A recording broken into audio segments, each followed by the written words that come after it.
you're not going to have a balanced life. That's a drawback. That's something that you're going to have to give up. You really need three stools in terms of coming up with an investment process. You need to really consider technical analysis, fundamental analysis, and macroeconomic analysis. If you're passionate about the markets, it doesn't require a college degree. It doesn't require anything other than just being passionate, learning from the right people, studying the right books. The big money is going to always be made the first year coming in the new bull market. The market always turns, and it's always going to be led by typically innovation, new advancements, new technologies. You certainly don't want to step on the accelerator while you're in a bear market. You'll just get chopped. Yeah, don't get too big to where you can't ride out the big winners that you're going to hopefully sit. Okay, welcome back, everybody. Really happy to be presenting the next guests here, Roy and Wesley Maddox, portfolio managers. Roy was one of the top performers in the U.S. Investing Championship in a very difficult year, and they'll be presenting how to identify the best investment windows to compound your results. Both Roy and Wes are great traders, and it's a real honor to have you guys here, so thanks so much for taking the time. Pleasure, Richard. It's just a thrill to be involved in the TraderLion Summit Conference this year again in 2023. We sure had a blast last year in 2022, and we're thankful for the opportunity to join you and Nick today. Yeah, we're great. It's great to have you, and for everybody watching, if you have questions, ask them throughout in the chat. We'll have a dedicated Q&A at the very end. And if you're enjoying the conference so far, please go ahead and leave a like down below, subscribe to the channel, all of that. And with that, I'll hand it over to you guys. And yeah, really looking forward to this one. So yeah, let's get on. Thank you, Richard. The title of our presentation today is Identifying the Best Investment Windows to Compound Your Results. What we wanted to do today is talk in broad strokes to go back and see how the market has looked in prior market cycles versus today. And we've actually gone back over 3 decades so that you can see graphically what we're seeing. And a lot of the things that we work with from a trading perspective, it's based on patterns and recognizing where you are in the market cycle and recognizing and identifying the best great growth companies out there. So the market condition has a great impact in terms of your investment results. So if you've had a frustrating couple of years, well, there's been a reason, because the market backdrop hasn't been conducive to providing a wind at your back. And so we think that is currently changing, and a transition is taking place, and we'll show you why as we go through the presentation. Next. So again, this presentation with TraderLion, it's based, it's not to provide any specific investment recommendations, but it's for educational content alone. So be sure and do your own due diligence.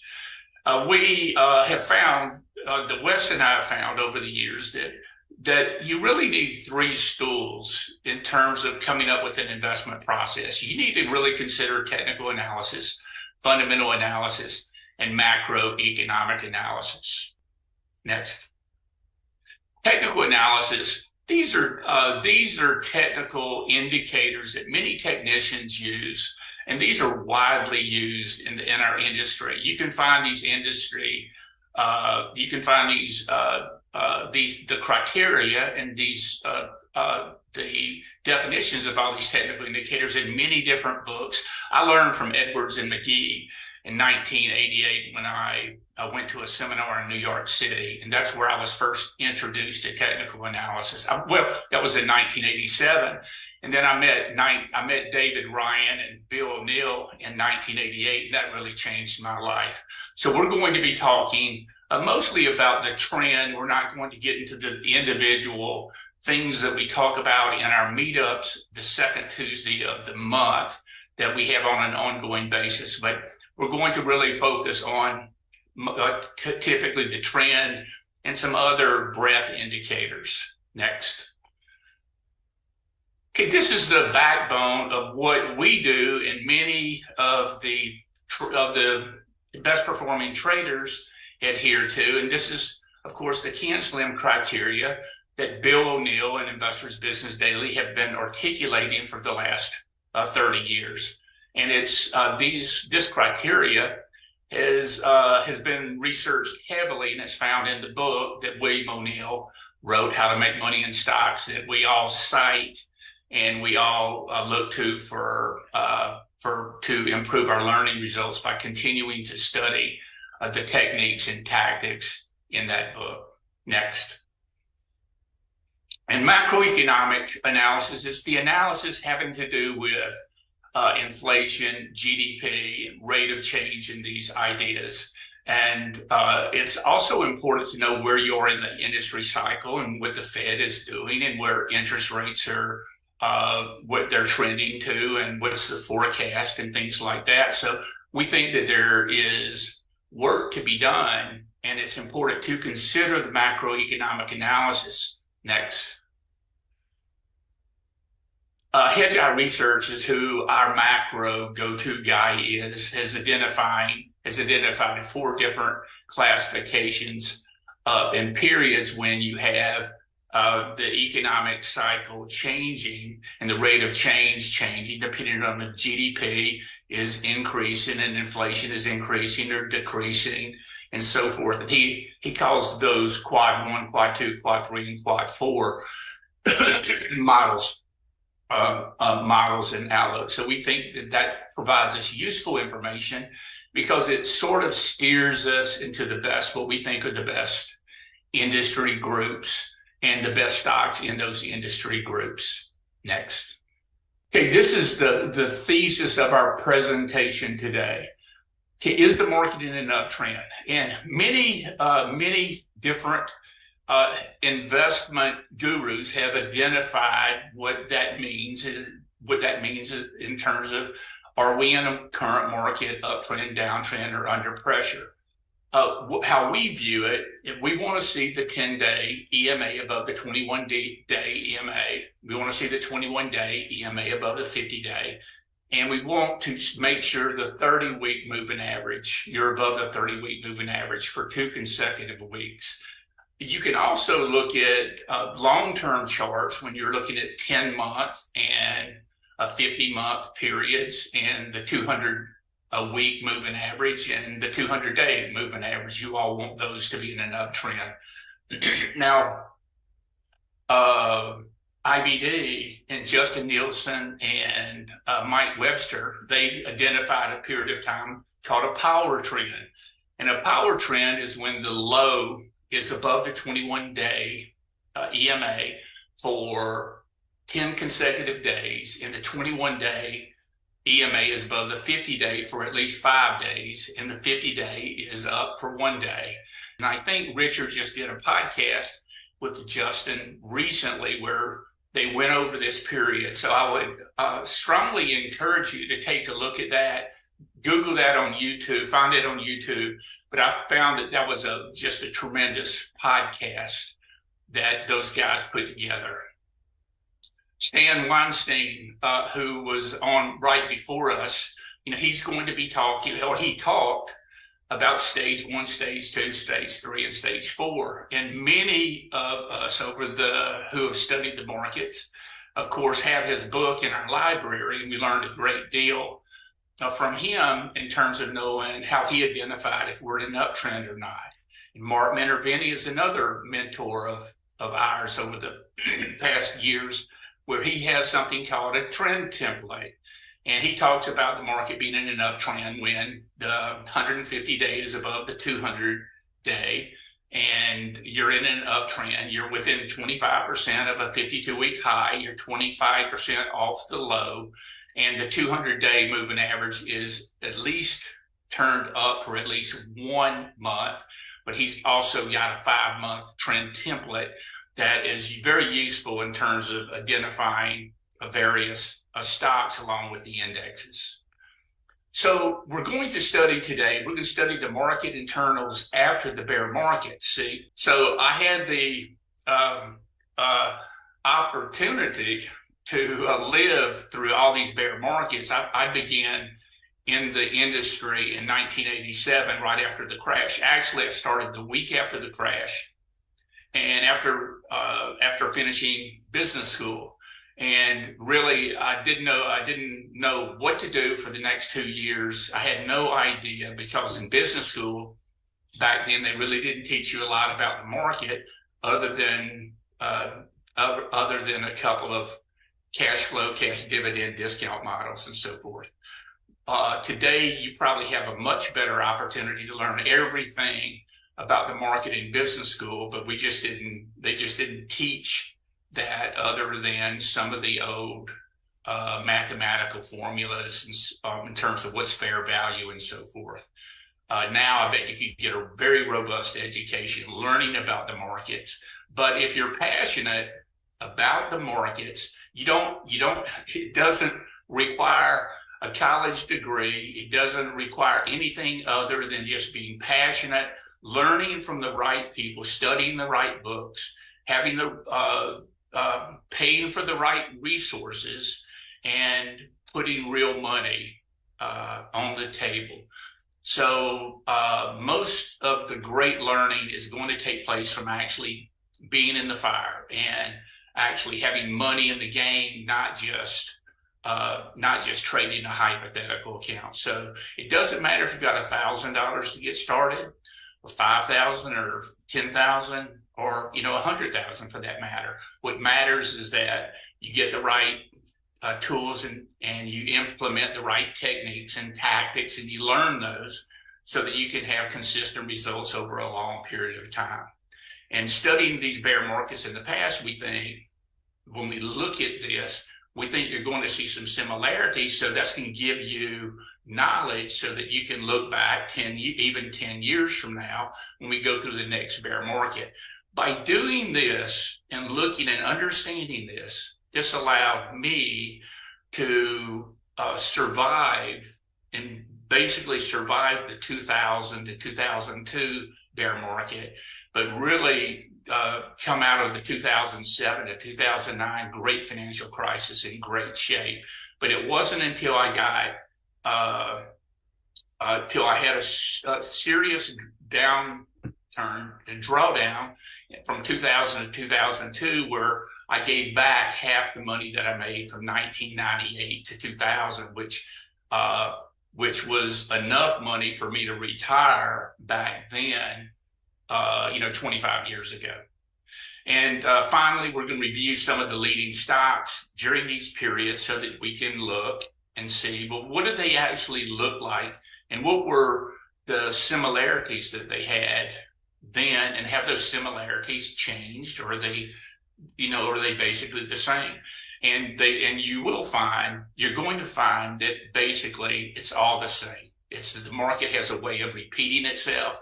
We're looking in many cases at the very same stocks, if you're looking for the true market leaders. Now, your tactics can be a little bit different. You can be a breakout trader, or you can be a buy on the pullback trader, or you can have some type of consolidation pivot strategy where you're going through various pivots to put your positions on. But the tactics haven't really changed in the last 100 years. Next. So what we're going to do is we're going to go through the breakdown of these periods of time, and we're looking primarily, we want you to look to see and want you to understand that what a bear market looks like, and what does it look like coming out of a bear market. Because the big money is going to always be made the first year coming in the new bull market. And we want you to be able to identify those rare periods of time, because those are the periods of time that you step on the accelerator. And you certainly don't want to step on the accelerator while you're in a bear market. You'll just get chopped up to death. But then when the market makes a transition to a full bull and you step on the accelerator, you trade with size, you increase your exposure, and you should be looking for primarily the true market leaders and the stocks that are going to perform providing triple-digit results. Next. And so this is and you can see down at the bottom in the legend, you can see that when we go through the various charts, that's going to put us in this time period. So we're just going to go through some of these charts at this various time period. So this was the 1990 bear market. And I remember this clearly because I was young in the business. I had found out and discovered William O'Neill and IBD, and even the firm that I was with, A.G. Edwards. We got our research from Investors Business Daily, and we got a product called Daily Graphs back then, and our institutional management department actually used their research. So I became even more and more familiar with CanSlim back then. But we had this terrific a bear market that lasted a brief period of time. And you will see that the average bear market lasts typically about 9 months.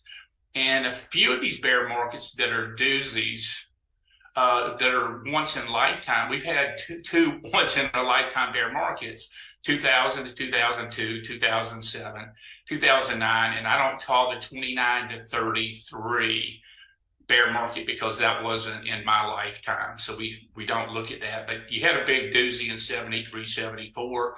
And of course we had the quick bear market in 2020. So what's interesting is coming out of the bear market, when the market finally bottoms, and we're looking at the NASDAQ here, and this was, people were very, very, very negative in the market, and the market bottom went into a nascent uptrend, and then it broke out. And I remember this clearly because January 17th, everyone was waiting on the sidelines because that was the day that we bombed Iraq. So that's when we launched that overnight bombing of Iraq. People thought that Iraq had the greatest army on the face of the earth other than China and the U.S., and they, in fact, didn't happen. We just obliterated them, and the market took off right there. So many times there could be some type of catalyst. It could be, some type of change in the laws. It could be interest rate policy. It could be a macroeconomic event. It could be many times you can have something that launches the bull market right when the people are unsuspecting and they don't believe the rally. And that's when you have that type of momentum. That's when you must be in and you must be allocating resources because the markets typically have much further to go. And, you're typically going to get a bull market that lasts over a year. So there's the 1991 look on the market. Next. Now, back in 1991, what we want to pay attention to, and this is the new high, new low list, because we have found over the past 3 decades that it is very difficult to make money when the new highs aren't exceeding the new lows by a large amount.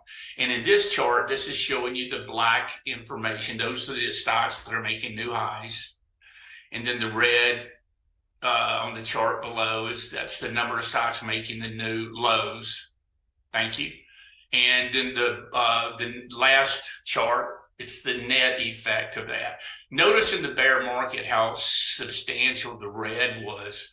So the market, and so clearly the market is, you got a headwind. You got many more stocks making new lows. There's distribution taking place until you have that nascent beginning of new highs exceeding new lows right there at the beginning of the rally. And look how long that lasted, over the next year and a half.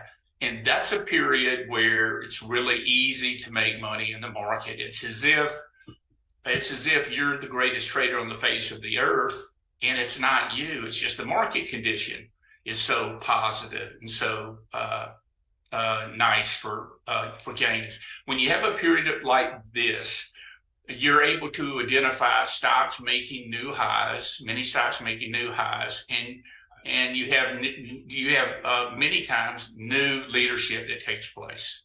Next. And we have a couple more charts, and I'll turn it over to Wes to go over the next period. But these are stocks that I traded myself for my clients back in 1991. And AMGN was a big stock. So you can take a look at, see AMGN going from 2 to 7. Of course, this is a split adjusted basis, on a split adjusted basis.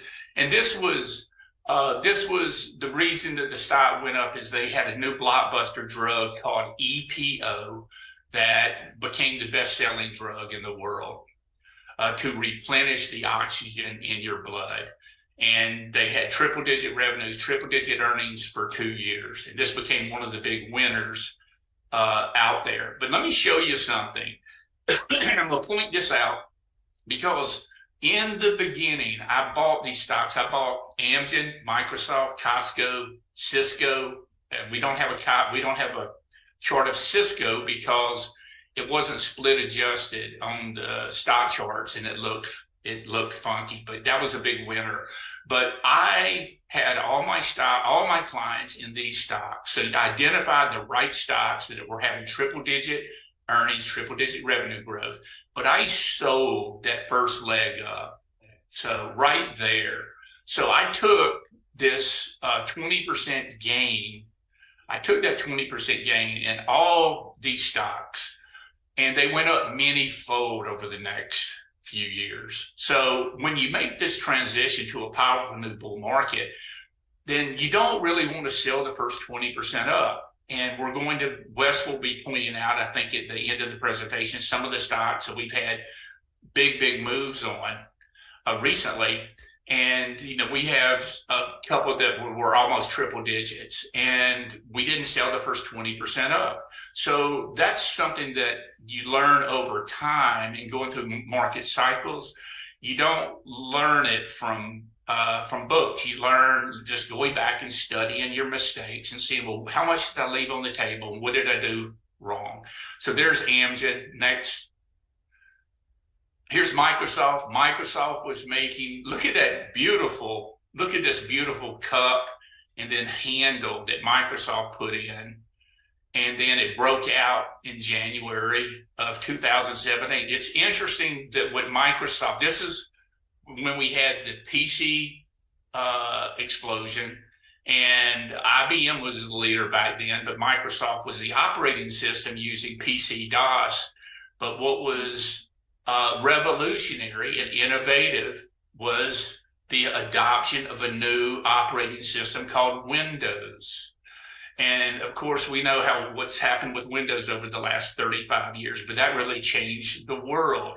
Well, I sold Microsoft and made 20% on the bought it for 17, and then sold it up there at $1. And you know what's happened with Microsoft over the decades. So it is possible that you can launch on some of these great winning stocks. And a lot of these great winning stocks that last for many decades can be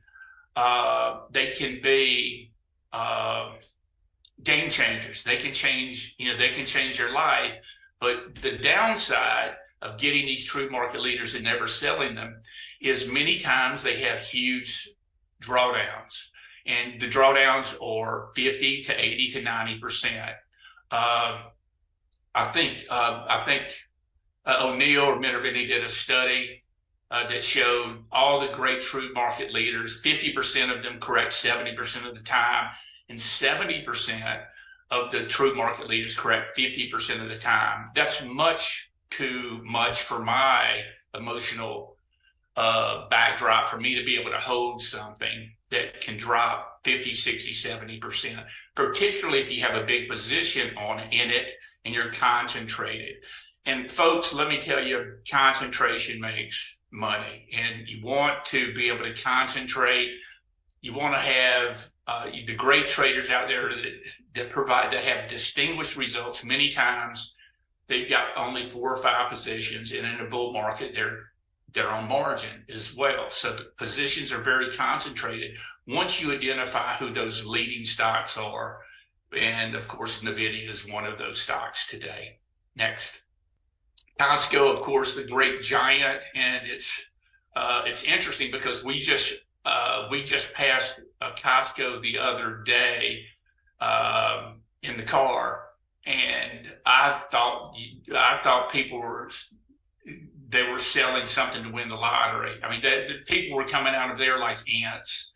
And it's funny how a new concept can begin and then has power and staying power and durability over years. And O'Neill, in many cases, made quite a fortune on retail stocks because this is an easy cookie cutter theme to be able to identify. That's easier than understanding what the margins are for when the technology stocks or from software and data centers and all that. It gets quite convoluted. When you have a retail story, it becomes, that can establish its footprint domestically across the whole country. That can become a powerful stock, like 5 stores, Ollie's, and BJ Wholesale and other retail companies that have had great performance in the past. Next. Thanks, Roy. So that's going to be it for 1990 to 92. So thank you. I'll move on to 98 to 99 and show really the similarities that you were mentioning with breadth. We, I guess in the 90s, we didn't have as many indicators, so we'll get a few more indicators in there from the time periods beyond that. But just wanted to point out too, as you mentioned, how often these market leaders are going to pull back. You can obviously already see that in Costco, right? So, trading these things is easier said than done when, you have to, implement tactics and understand what, how the stock is moving. Because, this is a great 9-month move where it doubles, but you see it coming in, maybe 40% just from the highs in another 6 months. So that's where it gets obviously very tricky. But so looking at 98 to 99, we wanted to look at the bear market in 98 here, a much shorter bear market than we experienced in 2022 and just 3 months or so. And that's where we'll see on the next slide too, where these net highs and net lows were severely skewed to the new lows number, and how when that environment really changes, it happens quickly, but then it can be a prolonged period of time of an easy dollar environment. And so, and just to orient also people, I know Richard, usually you'd want to tell people this yellow line is the 50-day moving average. By the way, the red line is the 200-day moving average. So we're keeping it simple on these longer term charts with those. And that's equivalent to the 30, that 150-day, very similar to the 30-week. Oh yes, I'm sorry, I said 200-day. You're right. Yeah. It is 150-day in all these charts, the red one. I forgot about that. Okay, and so here's this time period similar to 1990, really, and what we're seeing, this big washout of net new lows in the bear market. Come November, it is when that sort of started to turn. We've had maybe 3 or 4 days in a row, I think, last week where that has started to peak over blue. So, if that's the case, if this is, really what we'll call the launching period of this new bull market, you're going to see blue outpacing the red for, ideally, 12 months at least, right? And you can actually make some good money in some of these stocks that are leading the way so far. And so we'll go over a few examples here from 98 to 99, great runs in some of these other stocks. And Roy, since I know you were trading at the time too, at 98, I was not. I was a wee boy. So please jump in if you if you kind of remember these time periods and these stocks in particular. If there's anything you want to add, please do. But here's Qualcomm, and we mentioned right when back in the prior slide The net new high started outpacing right here in November of that year. And so you can see kind of the environment changing with that. And Qualcomm was right. It was fighting the bear market, just like every other stock basically was, making new lows in October, quickly snaps back to near an all-time high, consolidates again, and then really gets going in 1999 to make a fantastic run from there. Okay, F5 Networks. This was an IPO in 99 and another one. And so this, you see the 5x move from the IPO, and IPO is all pretty tricky, right? It's much easier to trade something that's got a longer base, but when you have a good market environment, you're going to see these IPOs. You're going to have really tight basing periods for these IPOs. And so we're certainly going to be looking for that, because new merchandise is always very interesting when a bull market is starting in earnest. And again, we're talking about trading these things versus easier said than done. You see how whippy this could be, right? It went from 40 to 15 very quickly, but if you're scaling out appropriately, taking some profits on the way up, you're going to protect yourself in those things. But certainly, we're going to be looking at IPOs. We'll talk about a couple that are on our list too for 2020, or for the current environment. And we're looking forward to the IPOs that are yet to even exist. Particularly, I'm sure you're going to see some AI IPOs and everything. So, but again, this is just an example of what we can possibly see if we're really starting this bear market in earnest. Okay, and Bull market, here's rather. HLIT. This is one that's actually making new highs. It's coming up again for a lot of people, near all-time highs. And again, back in November, right? This is where we started to see kind of a change in character in the market with new highs, and it broke out on volume right here above the 200-day. A pullback, certainly tricky, but from there you just see another opportunity. We're going from even after it doubled, right? We're going to see this theme too, right?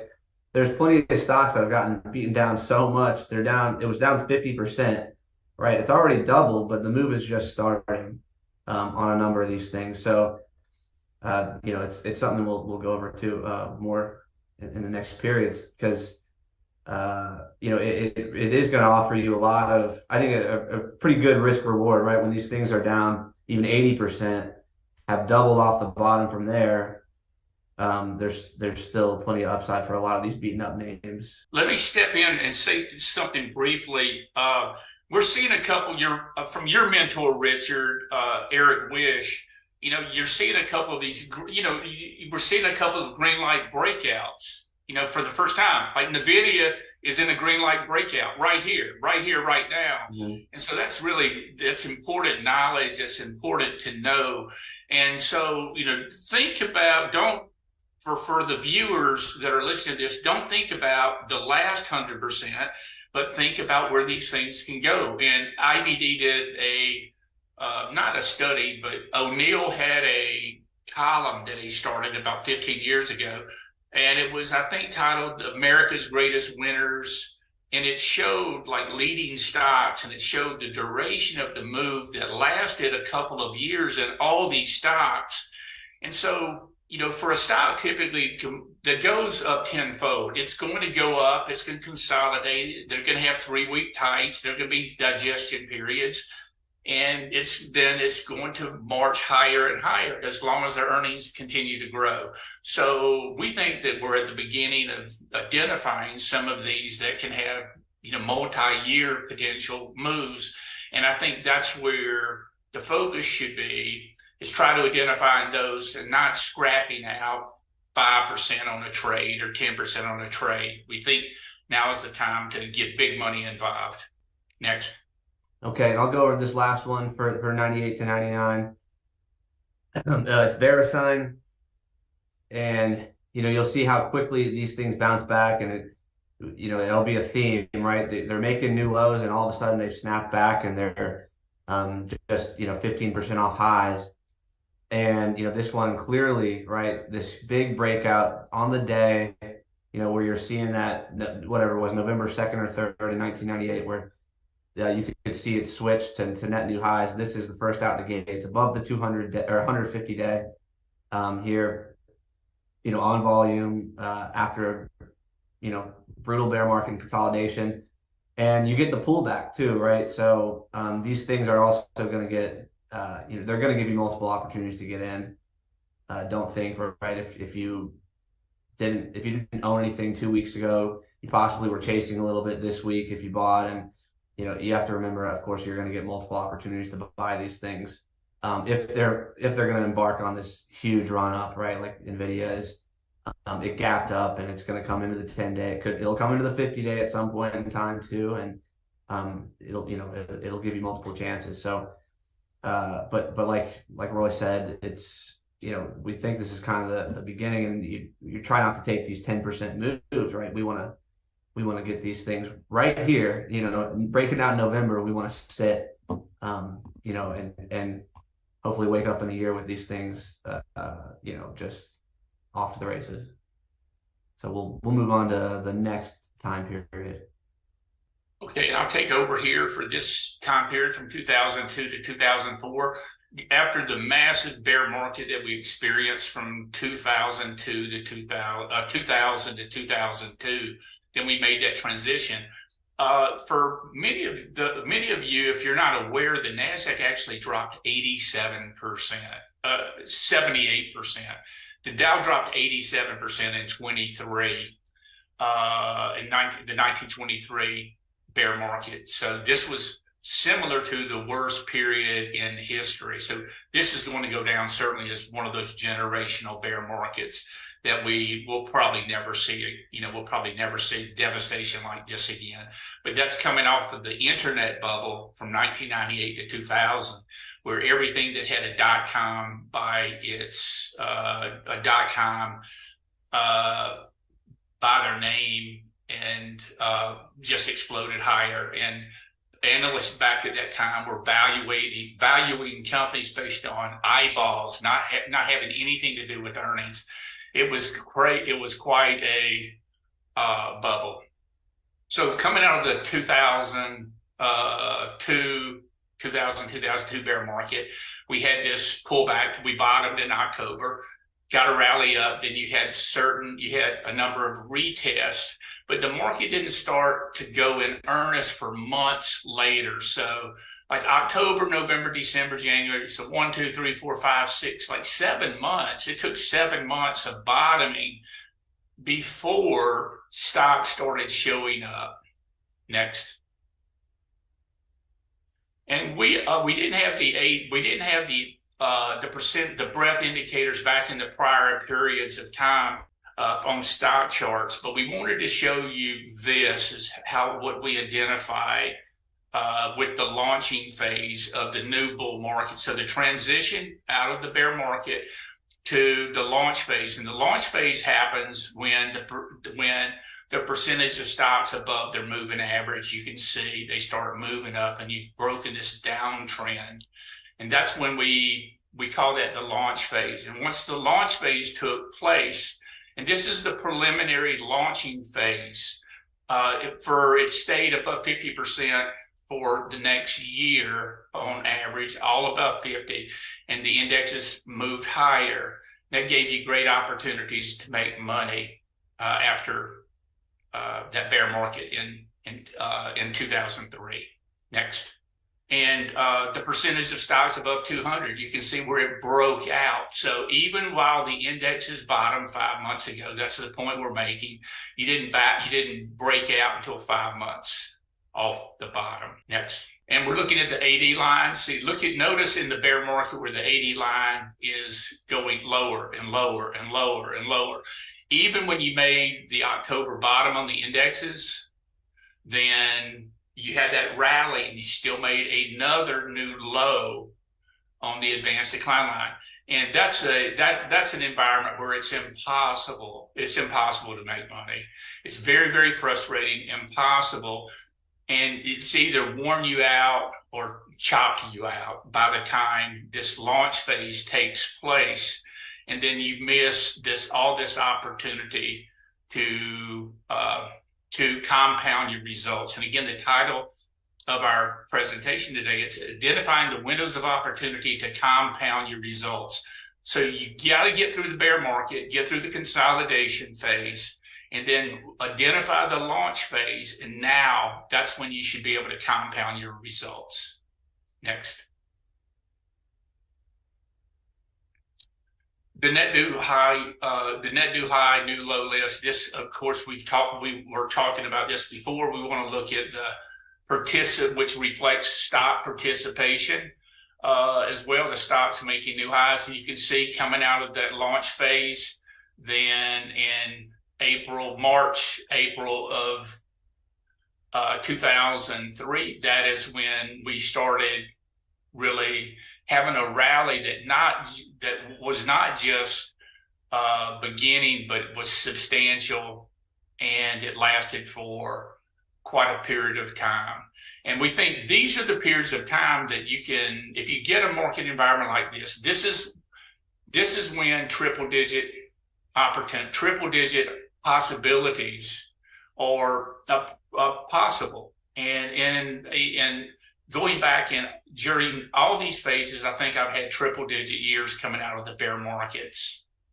And it's, so it can be, quite lucrative. And, of course, it becomes a lot of fun as well when you finally have gone through the back-breaking bear markets. The market always turns, and it's always going to be led by, typically innovation, new advancements, new technologies.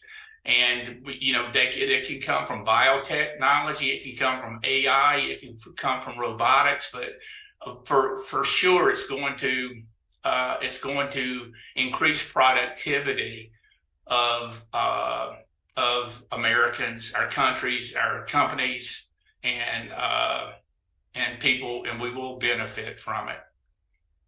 Next. Okay, these were, and by the way, all of these are stocks that I personally traded. Wes wasn't trading then, but these are all stocks that I traded back in these prior decades, and they all, they all look similar. They're all making new highs in price.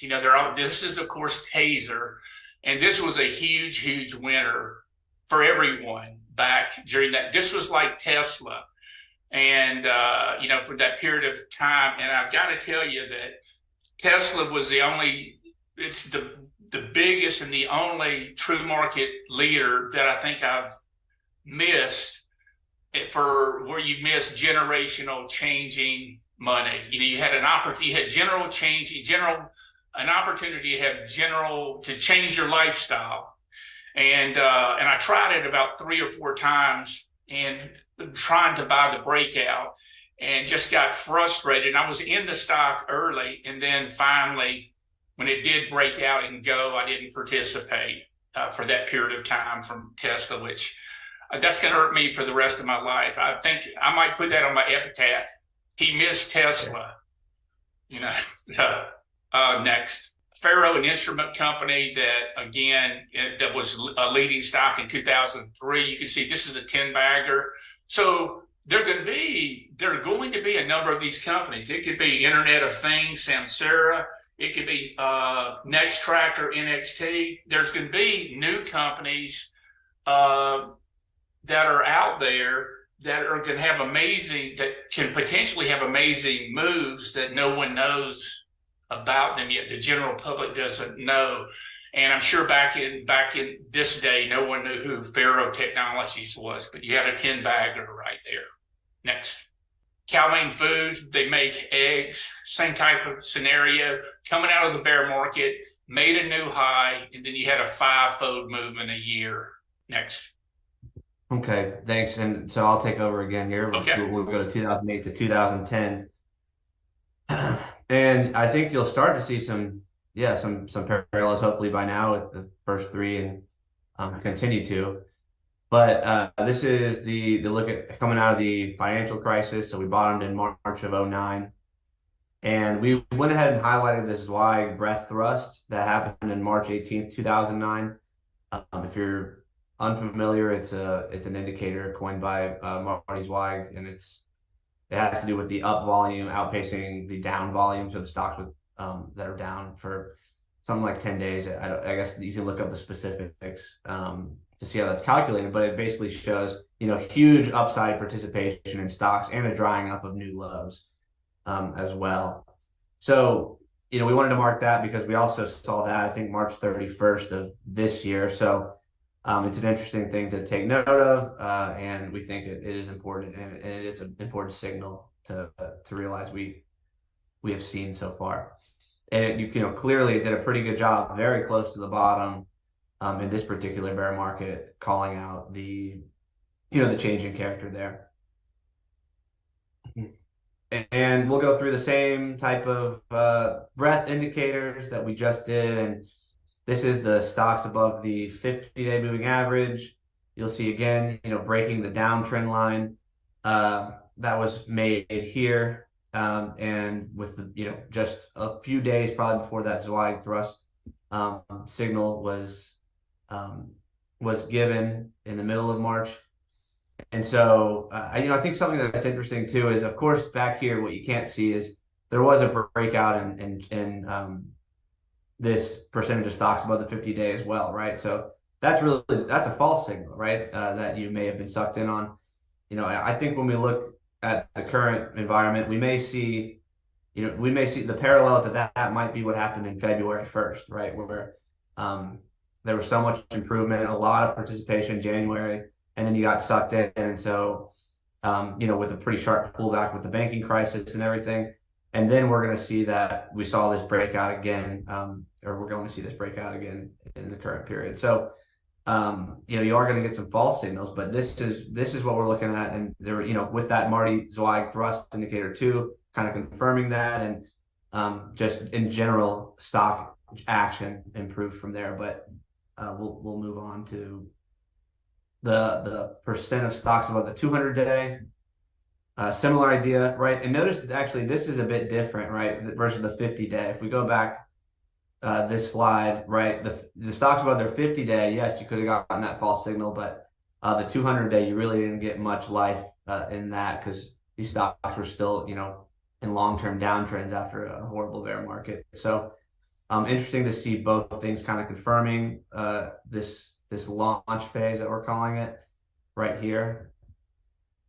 And just notice, it's when you have 50% of stocks above the 200-day moving average, right? That's basically saying there's 50% of stocks in uptrends, and you're going to be making money on the long side much easier when over half of the stocks you pick are most likely going to be in uptrends. And if you have any kind of, I guess, skill or perception on stocks, you can hopefully, get 70, 85% or whatever of your stocks that you buy in uptrends. Okay, and then this other breadth indicator, the AD line, the advanced decline line, also you're seeing that sort of trend line breakout and improvement in the advanced decline line at the start of April here. And the last sort of indicator we like to look at is this net new high number. I'll zoom in on this in a little bit, but just, of course, the bear market characterized by net new lows. So lows just outpacing highs in a significant way for a significant period of time, just like we had in 2022. But you see that change, middle of March into April. And since since the scaling's off, I'm going to zoom in a little bit here on this period from March of 2009 and get a little better view to see what that blue looks like, right, where the net new high number is significantly positive here. And you can see from March to, so let's say 13 months is where you were in a pretty good trading environment there. And so now we're going to go through a few examples, right, of the big winners here.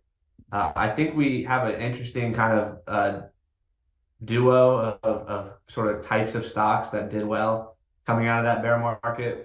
We have Bank of America here as an example too, which isn't really our style, right? We're not trying to buy, we're not really bottom fishing. We're not really trying to buy stocks that we're at. I think this was actually $4, right? This was not split adjusted. But you're going to have some things that were beaten down. You might even have some of these regional banks, right? I mean, I'm sure they're up a lot off the bottom too already, because there was all this fear of them going under, and Bank of America was, like I said, in pretty rates here. So we've got that, opportunity, right? And it's not our style. We're not going to do the research about a regional bank on the West Coast and determine, that they're undervalued because their deposits are this and everything. But there's plenty of ways to make money, and you're going to see everything. You actually saw the KRE. That was a lot of the breadth improvement with the regional banks participating last week, while some of the AI leaders kind of came in a little bit. So there's just going to be, if this is going to work, it's going to impact every single industry, and everyone's going to participate. And so this is just kind of an indication of that, where you can get a double or triple in something that was considered toxic at a point in time. When it's kind of a similar story, I think there, where they were, they were heavily levered, with interest rates high, and an economy that's not doing well. Of course, there's a huge amount of upside there if things can turn around. If there's line of sight for interest rates coming down, a lot of that debt burden for some of these companies that have levered up, there might be some relief for the stock because of that. And Win is kind of, I think, one of those plays in 2009. And you can see, man, like April 2nd, right here, just the huge breakout above the 100 or above the 50-day there. Big volume, clearly, a change in character where it powered ahead for, I think it doubled in about a month from there.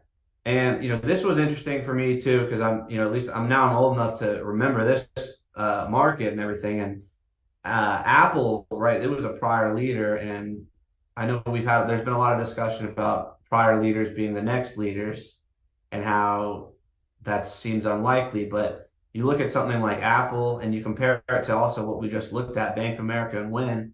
Well, Apple looks like it resumed its leadership position, coming out of that bear market, and the volatility was much lower than the prior stocks that we just looked at. So these kind of the sort of special situations that were beaten up. That sort of looks like Tesla a little bit, Wes, right there, breaking above the 200. We've had the ants going on in Tesla. I think it's been up 12 straight days. That's so. Exactly. Tesla may come back. We can't chalk that up at all as it coming back. They have no shortage of ideas to make more money. So, absolutely, right. So this was kind of eye-opening for me as we were going through this, a couple months ago. Just considering that, right? There's no reason why they can't lead again. And there's, it could make another run. And you can see Nvidia might be the poster child of this next one. And Google, right, a similar big tech company, took off in April, just like Apple, and went up 50%. And I think the key here is that when you look at something like Google, it's got the liquidity, it's got size where it's actually pretty easy to buy something like this and sit, right? Nvidia may not go up 100% like SMCI in a month, but it's going to be pretty. I think you could be pretty comfortable, buying an $800 billion company that we think could, be up 50%, kind of like a Google here, a mega cap like that. So Roy, you can go ahead and now take over this 2021 period. And we'll speedily go through this last two sections to get to the questions. This is coming through the bear market of 2020 right here. So there's the pandemic bear market that changed dramatically when the Fed reversed their interest rate policy and injected capital in the system and bailed out all the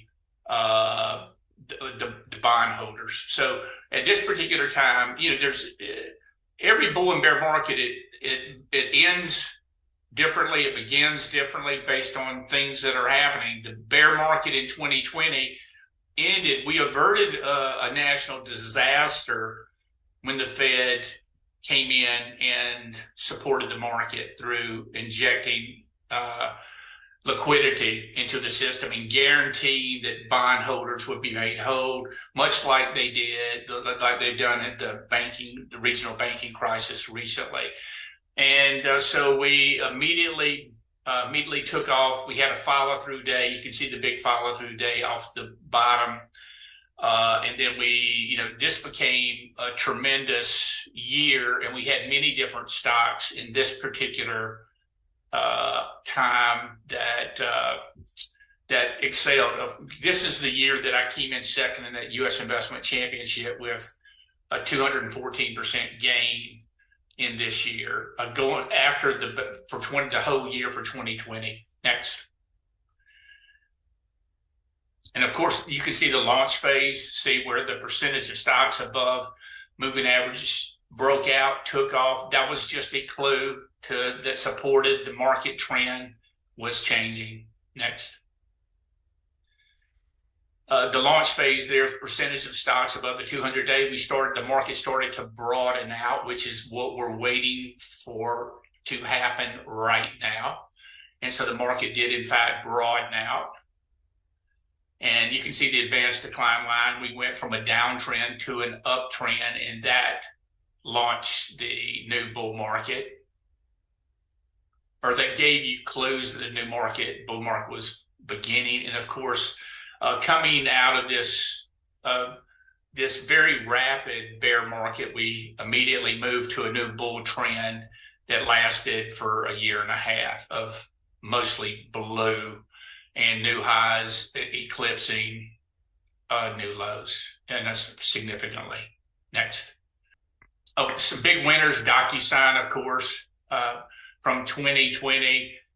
You can see from 2020, the stock moved from 80 to 280 at the top in September 2020. So you had this big, huge run where it ended with a climactic move higher. Next. Zoom, of course, Zoom was the poster child of the winner, and you can see what's happened to Zoom as it's proliferated and is now ubiquitous all across the world now.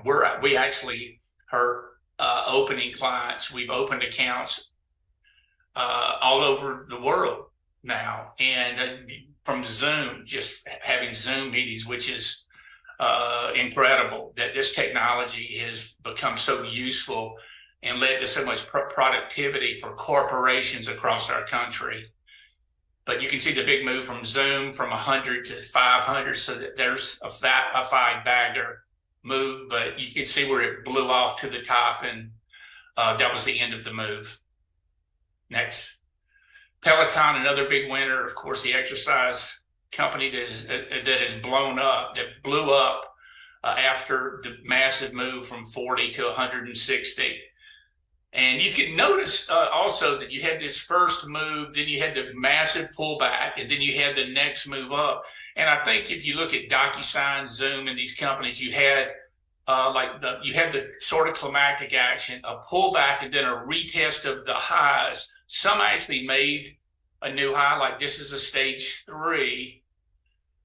There's your stage 3. It's very obvious that there's a stage 3 topping pattern going on.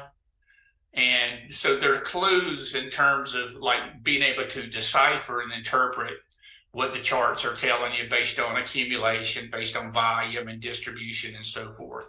You have to always be aware of those, particularly after you got a big move, in something. You don't want to round trip these gains. Next. Twilio, another big winner that was, of course, many of these were in Kathy Wood's portfolio, I think, but she had a great 2020, and then, of course, had a devastating losses from that February 2021 top, where her fund dropped 70% or more. Next. Telemedicine, of course, Another big trend, you didn't have to go into you didn't have to go into the waiting room anymore. You're doing online calls, had triple digit revenues, triple digit earnings growth. It had a lot of the stuff that you're looking for. They bought Livongo at the top. That was another winner that we traded, but we don't have the chart because they bought Livongo. But even so, even though you're going from point A to point B, you got bucked off of this. I mean, you just can't hold through a number of these corrections when you can look at this chart. This is a wide and loose formation. So, it had the right ingredients. It got you from point A to point B, huge, but you did you did get bucked off a time or two. The key is not to find the stocks that you're not going to get bucked off on. Next. Fastly, another big winner. So for educational purposes, we just put a lot of these in so that you can go back and study these and keep everything in context. We hope this is providing you with context so that you can go back over all these periods of time to try to find similar type setups. Next. CrowdStrike, another big winner that had a big sell-off from August. This was an IPO. And if you look at this on the monthly, I think you're going to see a lot of these IPOs that have come in the last couple of years. You can see with this IPO undercut all the lows in the pandemic 2020 bottom. And then you had a huge move from 50 to 250 in the next year. And this, I think, Kathy Donnelly and her team, Eve, Bobbick, and Eric and those guys, they've identified some ways they classify where these stocks are in terms of their stage. And you can find many of these IPOs that are undergoing a due diligence phase right now that can potentially be new leaders. And we're waiting for these stocks to potentially break out and have one of those Eric Wishes green line breakout.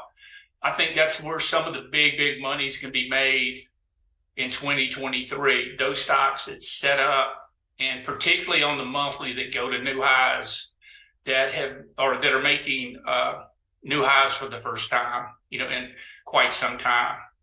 Next. Upstart, another big company that actually is sort of in the artificial intelligence area back then, but it just kind of popped and flopped. But they had great triple-digit numbers. This is a company that was specialized in providing a better system than FICO in terms of identifying credit risks based on AI variables in their product. It was shown to be quite supportive for banks, but it just got hammered in the sell-off. Next. All right. So, I will try to go quick too, just because I know we're coming up on time. And there's no rush. There's no rush, guys. Yeah. Okay. Yeah. Okay. Sounds great. So I will just go at a moderate pace. But here we are today, right? This is priced as of Friday. And we have highlighted the trend breakout here. I think the S&P is also broken out now above that 4,200 number that people have been watching pretty widely. And this is, we highlighted this wide breadth thrust here in March 31st, that we also saw back in 09, I believe it was 09 that we were talking about. We also didn't mark, there was a Walter Deemer breakaway momentum gap or signal, if people are familiar with that. It's a similar idea, really, of just big stock participation to the upside and limited downside participation. And that was signaled somewhere in January. So, those two things, the first kind of clue that there's bottoming action that we were paying attention to. Okay, and with the launch phase, that's what we're calling this kind of time period, and just with the breadth really beginning to pick up, and this is the stocks above their 50-day moving average, and you can see that trending up and finally crossing 50% here.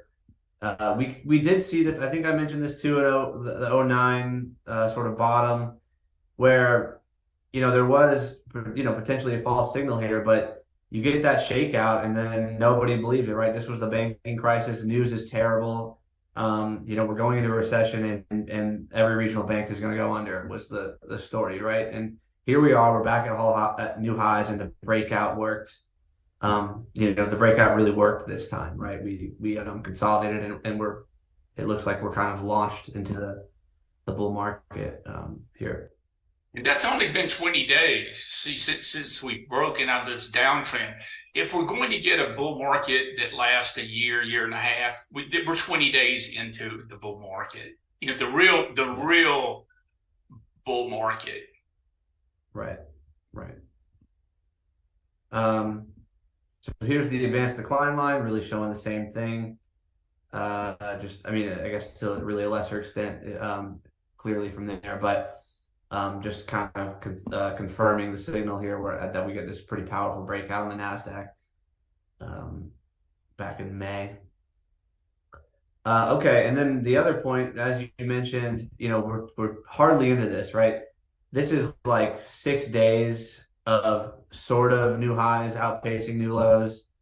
So we're super early, right? I think a lot of people thought we were off to the races here back in January, where we had like 6 weeks of pretty good action in stocks. And again, I think that kind of looks similar to that '09 bottom, where you did get you get these huge moves off the bottom initially, where things you can get sucked in if you're not careful, and then one last shakeout, and then we kind of consolidate and we're off. And so if we're really off now, this time, right, that's hardly any days. That was 44 net new highs on the NASDAQ on Friday. So yeah, if we're going to get 12 months of this, you don't have to worry, no FOMO, don't chase everything. We're going to have many months ahead and we're 40% long, Richard. That's where we are right now. So we want to press the accelerator depending on what happens in the coming week, depending on what happens with the Fed, what happens with inflation, not just what happens, but what's going to happen, what's the impact of that going to be in the market. It doesn't matter what they say. What matters is how the market takes it. And that's one of those things you have to wrap your head around, that you might think it's extremely bearish, but yet the market is shaking it off. And then you want to have your watch list and your buy list of stocks that you're looking at, so that you can add to those and press those if the market has a favorable move higher. If it doesn't, what you want to see is the market consolidate the stock holds or taken out of them, because it could be if you bought them too high and you're not averaging up, you could clearly be shaking out of some names. Right. Go ahead. Okay, yeah, and you feel free to add on this too, because we've been talking about this. The FFTY is sort of our barometer for our style of trading, which is trading in the best leading growth names.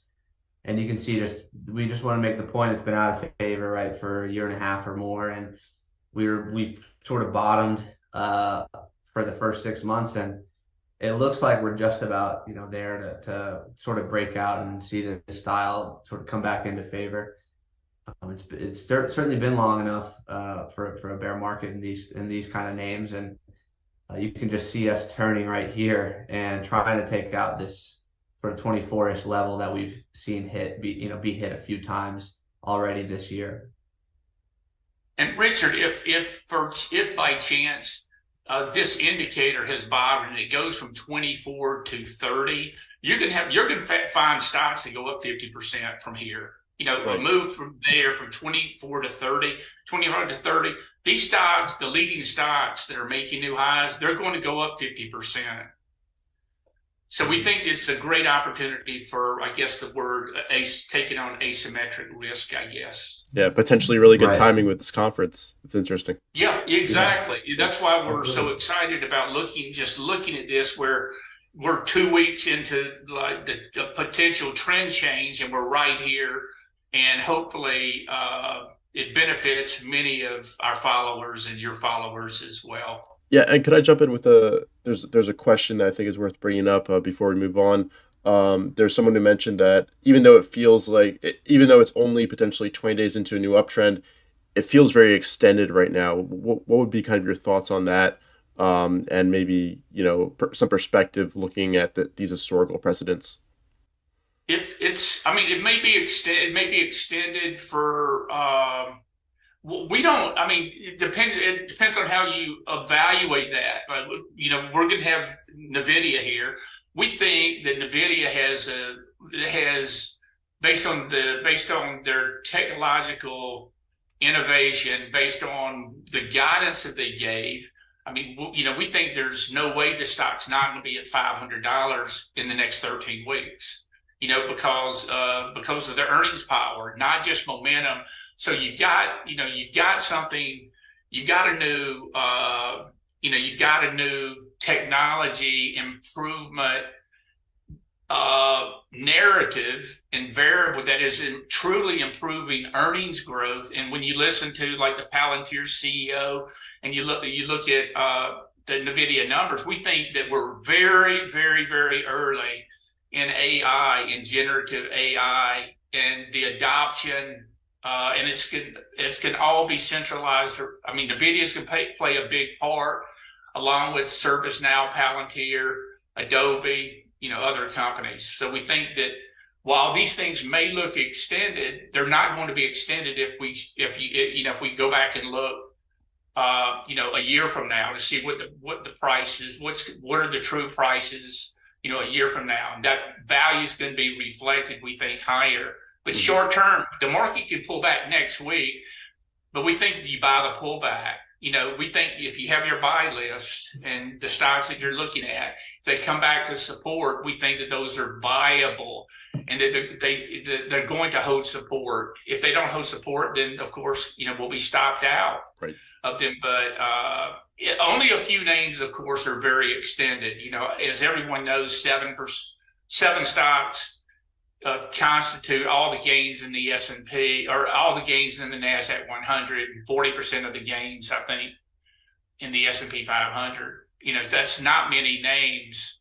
So the window's open for this whole breadth concept and promise to exceed and broaden out.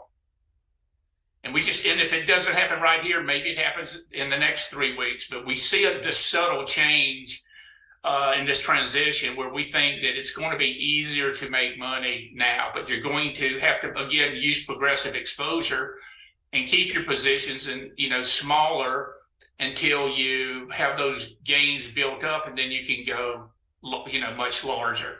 A full position for us is 10%, but we're not going more than 5% right now, and until they all work, and they're starting to all work. So we have noticed the feedback's been quite a bit better, in the last month. Yeah, thanks. I think that's useful perspective for everybody. So thank you. Excellent. So this is really telling the same story as that FFTY chart, but we threw it in. We like to look at this index a little bit too for new merchandise, the IPO Renaissance ETF for new technologies and everything that are going public. And then so we're going to go into now, the current stocks. We'll go through a few of those and stop us again if you have any questions on that. But we either own these or have owned them recently or want to own them. So just to have that kind of disclosure out there. So the first one, this is important. Nvidia, you can see as the poster title, this next bull market, and clearly the leader in AI, right? They have the best processors, and they're monetizing AI immediately, right, through this offering, whereas some other things that are going to add it into their products, it might take a little bit longer to see any benefits. They're seeing this immediately, right? And you see it in the action. It's a green line breakout, like we mentioned, so all-time highs. We really like this name, and it's a mega cap. It's why I think we're at 5% in this position now, and I could see it being our first 10% position in a while because just with the liquidity and that should help support it in this story that we think is really just getting going as far as AI acceleration. And we bought it at 282, Richard, on the breakout. You can see that breakout. So that after that congestion, yep. right there, that day, right? Yeah. That's where we bought it, right there. Yeah, that's right. And so we took a smaller position there initially, right? I think it was 2.5% there, and then we just have been able to average up. It's not it's helpful to have that cushion and then get a little bigger without jeopardizing. We're not going to get stopped out of this one, right? So it's pretty nice to be able to sit now for a while. All right, SMCI. This one is another clear leader in this space, really leveraged to Nvidia, and this is another one we purchased. We don't actually own it currently. We bought it right there on this day, right, the earnings day. I think 123 right or so, and then held it through here. I think we sold it on that day.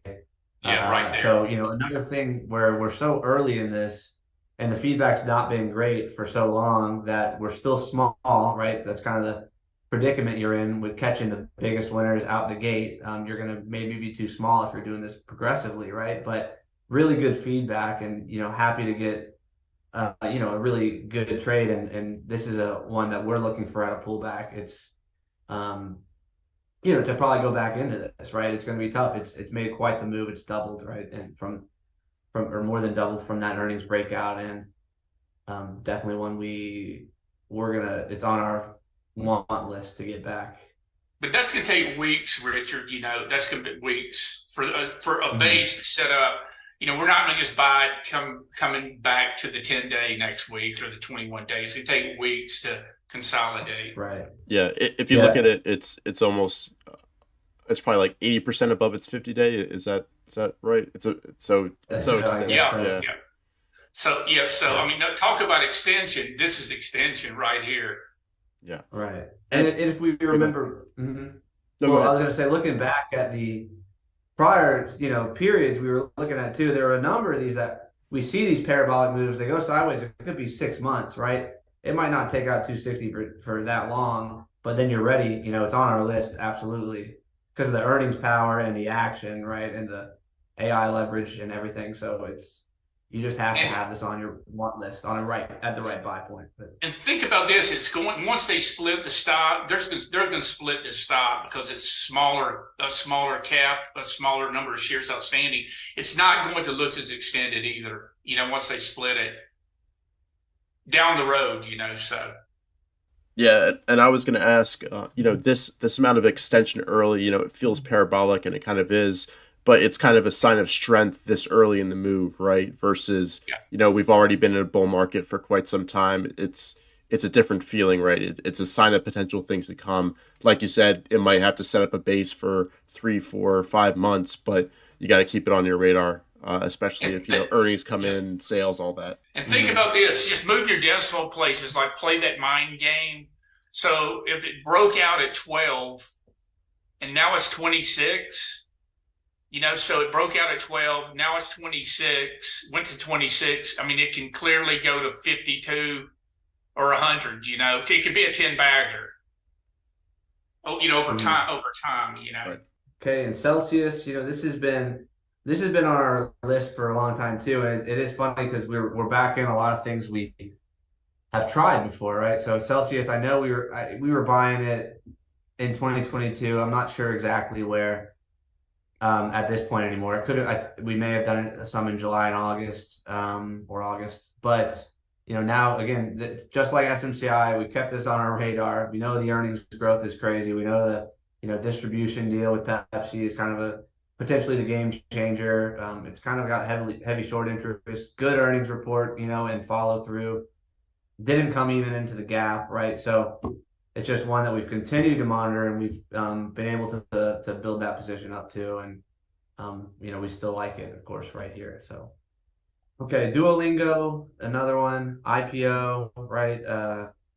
Interesting new product. It apparently is a pretty popular thing nowadays. With learning a new language on the go or whatever at your computer.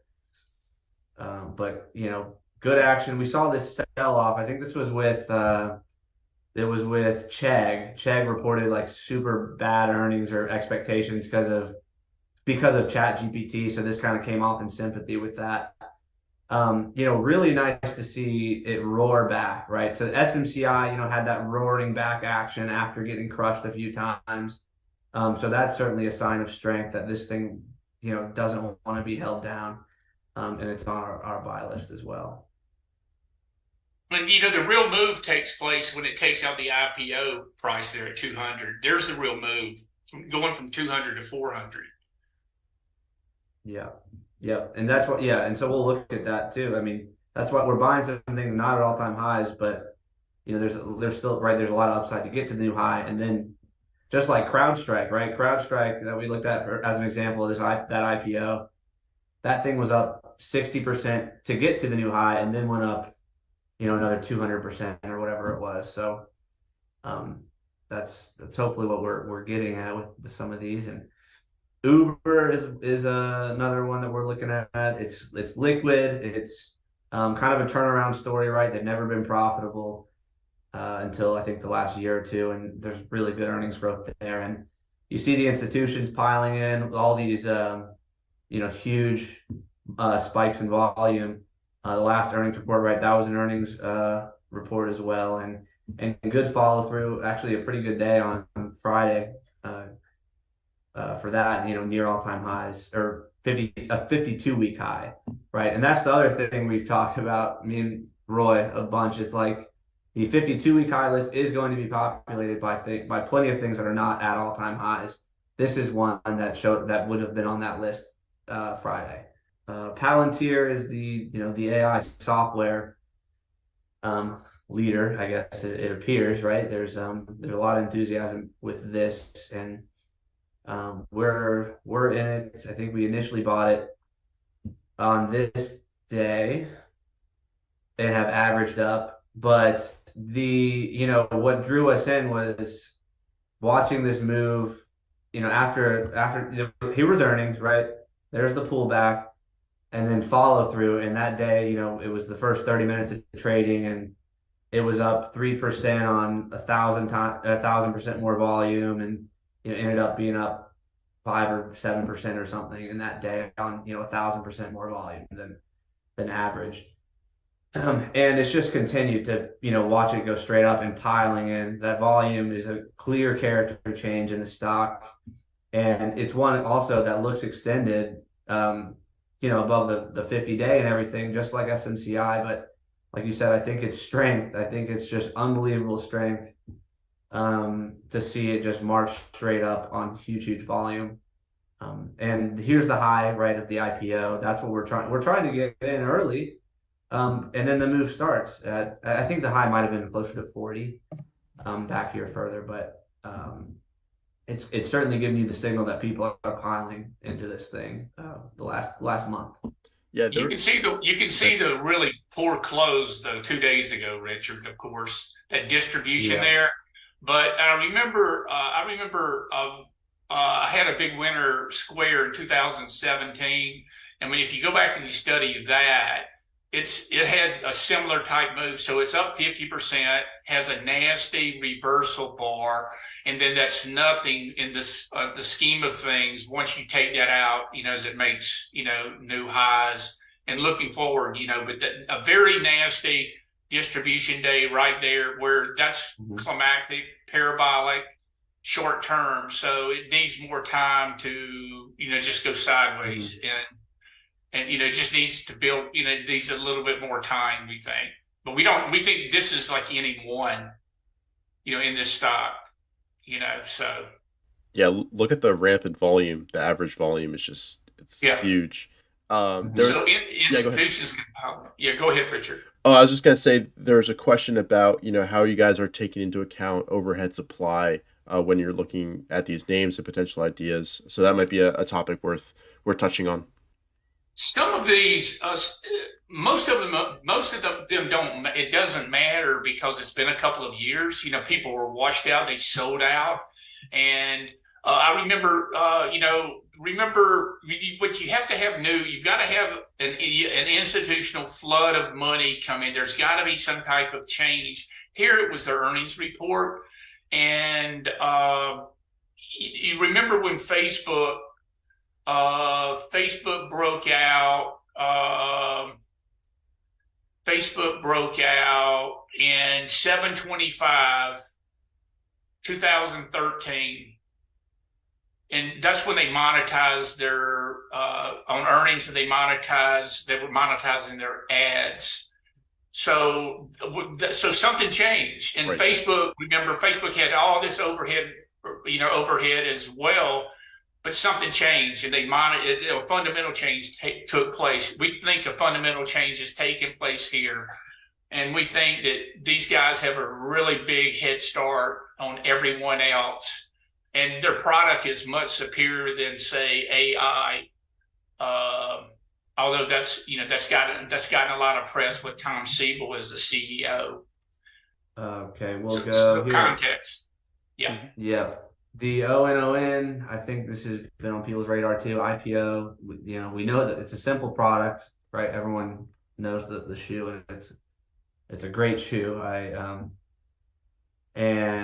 It reacted poorly on I think a beat and raise quarter, and it's one that we own, and I think if we added some here, but with the break above the 50-day on Friday, and it's important. This is going to happen, but it's the break. We want a position size small enough where we're not losing 1% of our capital basically on any one trade, but this is one of our higher conviction names, and I know we did de-risk a little bit ahead of the earnings report to avoid any kind of blow up. I think the options were implying like 12% moves or something on this name, but it's an IPO. It's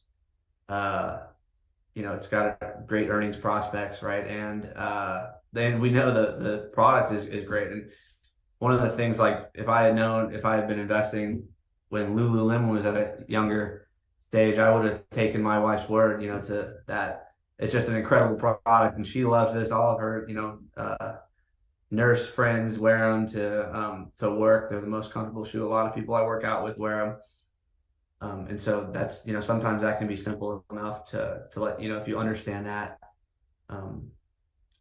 that it can keep growing. Okay, ANET's another one that we have, and this is an all-time high right here on this 175, this day right here. And similar, I think that similar roaring back action we were talking about with SMCI and Duolingo. This was a poorly perceived earnings report, and it's one of those things where it was puzzling to some extent to us, because we're sitting here understanding that the AI build out is kind of important. They're certainly a player in growing that network of AI processing power, and it's come back quite a bit and given you a chance to get in if you missed it kind of on the pullback. I don't know if we love that kind of sharp pullback isn't always great, right? It would be better if it was tighter, absolutely, but again, all-time highs, liquid, maybe a $50 billion company or something, and I think growing earnings like 40% in the next 2 years or something. Okay, a few more PANW, changing character, a lot of follow through. I think off the earnings report here, we're just powered higher 5, 6, 7 days in a row, or whatever that is. Pulled back, maybe giving you a chance, but this is also at an all-time high, right? So hitting that all-time high a few days ago too. I'm still here, by the way. I just got to change camera batteries, but yeah, keep on trucking. Okay. Yeah. Sounds good. This is a sector, right? If you're looking for a little diversification out of AI, right, and tech and everything, Lennar is kind of the biggest player there. A lot of these housing stocks have participated to the upside, but they're the biggest at maybe $30 billion market cap or so. And what's been the difficult thing to understand is, right, interest rates are as high as ever at 7%. Housing affordability is at like an all-time low, yet housing stocks continue to trend higher. So to us, I think it's just, you obviously just follow the trend, follow the stocks, and clearly something's happening. And maybe that's people locked in. It doesn't really matter. But the fact that this thing continues to trend higher, despite going against everything you might think, it kind of is a good sign. And that's almost, hitting all-time highs too. But some other stocks in that area, all confirming the move, right? I think Green Brick has been the rocket ship. I know Taylor Morrison pretty good, and DH Horton, just all of them are kind of involved. And AMD, okay, the second tier name, of course. So Nvidia all-time highs already. AMD not so much, but I think well known as the number two player in the GPU space. And I think we're comfortable thinking that it's not going to be winner take all. I mean, Nvidia might have the best, but what started this move was Microsoft agreeing to partner with them, right? And so, these guys that are going to have to invest in AI, they're not going to use one vendor. That's not business wise. That doesn't make sense, right? You don't want to be a slave to one, producer of this product that you need. So, regardless, even if they are not going to be as dominant as Nvidia might be, I think that makes a lot of sense. And the action tells you everything. Really, an early breakout from this trend line would have been possible right above the 50-day. And it's just powered higher. So, a meaningful announcement, I guess, there, as the market has seen it, from Microsoft saying that they're gonna partner with AMD. Okay, and Shockwave is back on our list. I know we kind of bought it in an early sort of cheat, maybe on this day.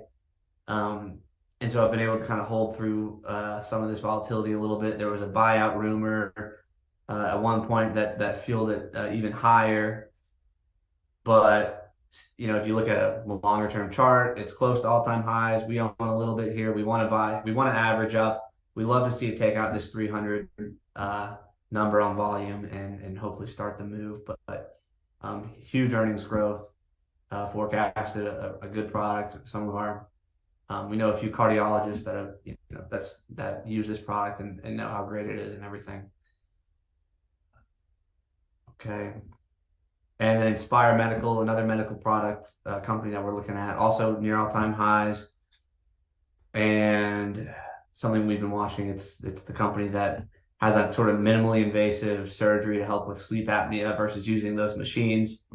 And I know some of the positive action there, they've expanded their market. They got approval for I think Down syndrome, I think children even up to age 13 and older or something. So definitely, a great product. And if you know anyone that has to sleep with those machines, you know how uncomfortable that can be and how maybe embarrassing it might be to have to pull that out at a hotel or something and frustrating. So this is just obviously offers that alternative where they put something, I think, in your, I guess it's just whatever, in your neck or something to help with that.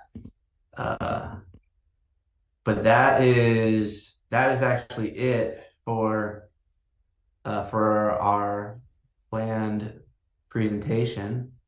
Awesome. I think that's helped a lot of people put things in perspective a little bit. We don't have, unfortunately, too much time for Q&A, but I'll just kind of ask this one last question. Any advice or thoughts for people watching to help them, take advantage of this environment, once maybe things pull back a little bit, set up again, form some bases, form some viable spots? What advice would you have for people who want to catch, the next 1-2 year move, discounting the next 2 weeks, whatever happens? I'll briefly say something and then Wes can close. I think it's important to understand and know that if you want elite performance, you're not going to have a balanced life. That's a drawback. That's something that you're going to have to give up.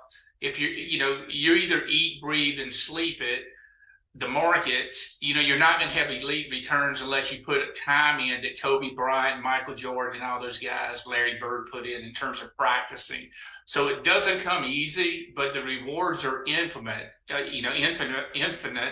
and it can change your life. So, if trading and investing is not for everyone, but we think it's a terrific career, terrific. It provides you with a terrific lifestyle, terrific opportunities if you're willing to grow and learn. And we continue to grow and learn every single day. Once you stop doing that, you lose your edge. So may you all continue to prosper. Everyone can do this if you've got the fortitude and the passion to do it. And we encourage everyone to do so. So thank you for hosting us, Richard, and I'll let Wes close. Great. Yeah. So, I mean, for me, I'm thinking personally, I'd say don't get too big in a stock if you're uncomfortable. We're trying to sit, I want to sit through and find the next leader that is going to go at 5x, and I'm not going to be able to sit through pullbacks if I have anything more than 10% and kind of maxing out at really 10%. I know you guys advocate for 10% typically as a good position size. But if you can't handle, a pullback, then, just don't get too big, because I'm, and try not to sell too early. That's what I'm looking at, right? We've been through this massive bear market, and it's been a tough year and a half for me. Good learning experience, right? Trying to figure out how to do this well in a bad environment, and really less is more in a bad environment. But don't get too big to where you can't ride out the big winners that you're gonna hopefully sit on. Yeah, perfect. Roy, Wes, it's always a pleasure chatting with you guys, and I think this is a really valuable presentation. So thank you for the time putting it together and going through all those indicators, all those charts. I love looking at historical charts, and you can learn so much from them and really see the potential. Right, that's what we're talking about here, is where we could potentially be. So hopefully everybody watching enjoyed as well. Please drop a like down below if you found it helpful. Subscribe as well, and maybe you guys could mention your meetup as well, because I think that's a good resource for people. Where can people learn more from you guys? We'll hit Wes. Well, yeah, where can they learn? So we do host a Charlotte Investors Business Daily meetup. So if you go to meetup.com, you can find us there. We host a meeting the second Tuesday of every month. So if you want to sign up, that'd be great. Join us. We typically will talk for like an hour, and then we just open it up for anyone that wants to talk stocks. And it's a really great community there that we've sort of grown. Of course, follow us on Twitter. Roy tweets a lot more than me. Roy L. Maddox. And I'm Wesley J. Maddox on Twitter. So that's great. Then that's mostly it. Perfect. Well, thanks again, guys. I'm sure everybody watching, I see a lot of great comments in the chat. So thank you guys once again.